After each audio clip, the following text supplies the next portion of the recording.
धरती सुनहरी अंबर नीला। जी हाँ, यही जो पंक्तियां है आज शाश्वत सिद्ध हो रही है और दृष्टिगत हो रही है कि गेहूं के खेतों में हम हरियाली के बीच में खड़े हैं। और जो क्षेत्र है ये है राजपुर के अंतर्गत साली कला का, और गेहूं के खेत में आज हम खड़े हैं। इस बात के लिए आप लोगों को बताने के लिए आए हैं कि जो मौसम ने सर्द हवाओं के कारण जो वातावरण में ठिठुरन है, और उस ठिठुरन के फलस्वरूप जो वातावरण है पूरी तरह से नमी है और चारों ओर वातावरण में कोहरा छाया हुआ, और कोहरे के कारण निश्चित रूप से ठंडक पैदा कर दी है। हालांकि पिछले 3 से 4 दिनों से जो वातावरण में नमी आई है उससे जनजीवन निश्चित रूप से प्रभावित हुआ है।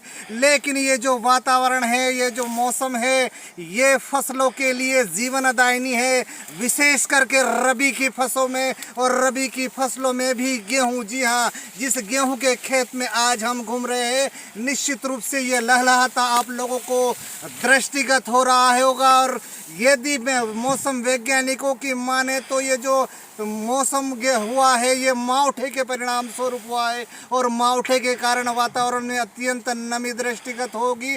और साथ ही इस मावठे से जो जीवनदायिनी मावठा कहा जा सकता है, उससे फसल निश्चित रूप से उपजाऊ होगी। और साथ ही साथ में मौसम वैज्ञानिकों ने ये चेतावनी भी दी है किसानों को कि यदि ज़्यादा मावठा गिरता है और यदि वातावरण में अधिक समय तक नमी रहती है तो फसल के लिए नुकसान होने की भी संभावना है। बहरहाल जो वातावरण है एकदम खुश्कनुमा है, वातावरण में नमी है, शीत लहर चल रही है जो निश्चित रूप से मन भावन दृष्टिगत हो रही है। माहौल लग रहा है वह निश्चित रूप से नयन अभिराम खुश्क माहौल दृष्टिगत हो रहा है। और इस कारण से 4 दिनों से जो क्षेत्र है जिसमें नमी है, वातावरण में ठंड है, कपकपाने वाली ठंड है और गुलाबी ठंड है, ऐसे ही दृश्य आज मुखनायक आपको दिखा रहा है साली गांव से। तब तक ऐसे मनभावन दृश्यों को आप देखिए,